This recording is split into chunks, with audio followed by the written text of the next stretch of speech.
Hello, and welcome to Historical Humans Reads, where we take primary sources and bring them to your screen.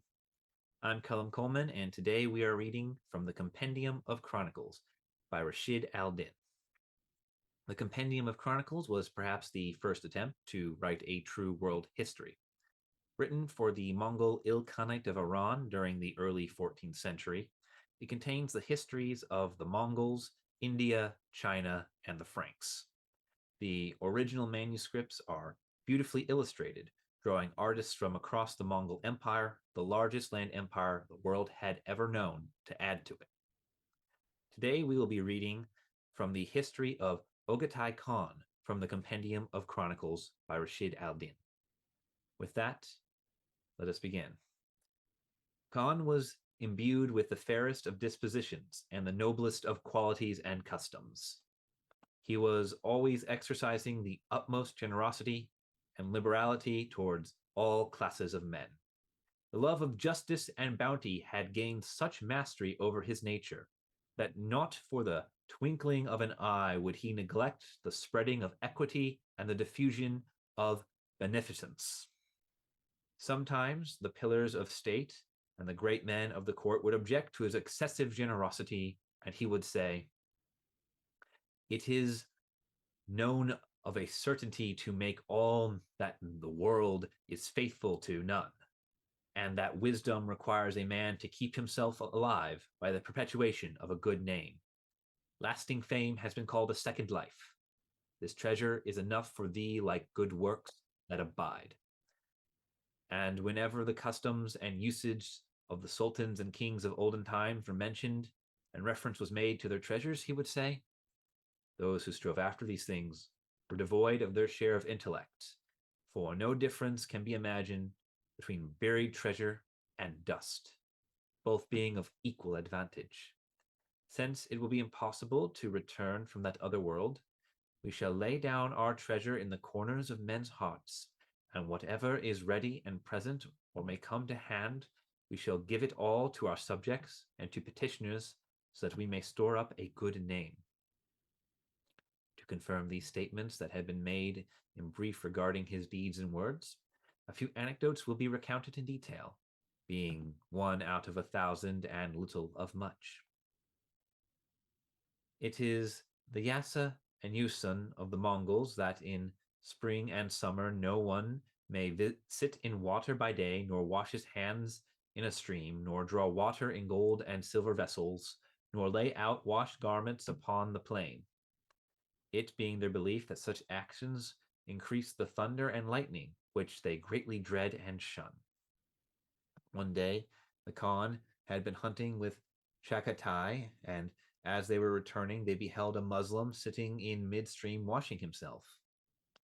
Chagatai, who was extremely precise in the enforcement of the Yasa, wished to put the man to death.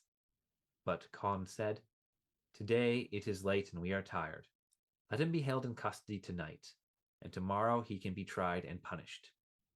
He handed the man over to Danishmand Hajib, telling him in secret to have a silver bailish thrown in the water where the man had been washing, and to have him instructed to say, at the time of the trial, that he was a poor man, that all the capital he possessed had fallen into the water, and that he had plunged in order to pull it out.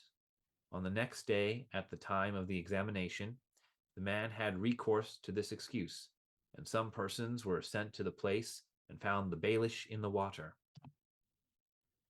Then Khan said, "Who would dare to contravene the great Yasa?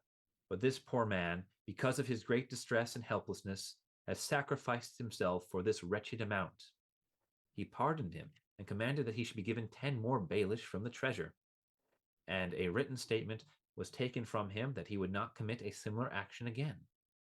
On this account, the freedom of the world became the slaves of his nature, which is better than much treasure. Praise be to God, Lord of worlds. When they first rose to power, they made a yasa that no one should cut the throats of sheep and other animals slaughtered for food, but should slit open their breasts or shoulders after their own fashion.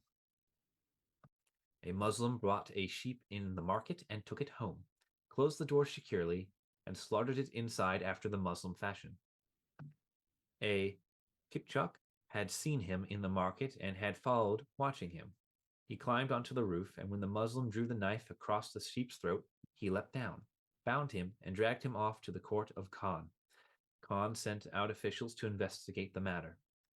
When they reported the circumstances of the case, he said, "This poor man has observed the yasa, and this Turk has infringed it, for he climbed onto the roof of his house." The Muslim was saved, and the Kipchak was put to death. From Kitai there had come some players, and they displayed from behind a curtain wonderful Kitaian plays. One of these consisted of a kind of picture of every people, among which they showed an old man with a white beard and a turban round his head being dragged aloft, bound to the tail of a horse. Khan asked who this was meant to portray. They replied that it represented a rebellious Muslim because the soldiers dragged them out of the towns in this manner. Khan ordered the show to be stopped and commanded his attendants to fetch from the treasury precious clothes and jewel-studded objects such as are brought from Baghdad and Bukhara, Arab houses, and other valuable things such as jewels, gold, silver, etc., which are found in these parts. They produced Kitaian wares also and laid them side by side. The difference was enormous. Khan said, "The poorest Sulk Muslim has several Kitaian slaves standing before him, while not one of the greatest emirs of Kitai has a single Muslim captive. And the reason for this can only be the wisdom of God. Who knows the rank and station of all the peoples of the world? It is also in conformity with the auspicious yasa of Chinggis Khan, for he made the blood money for a Muslim 40 bailish, and that for a Kitaian a donkey. In view of such clear proofs and testimony, how can you make a laughing stock of the people of Islam?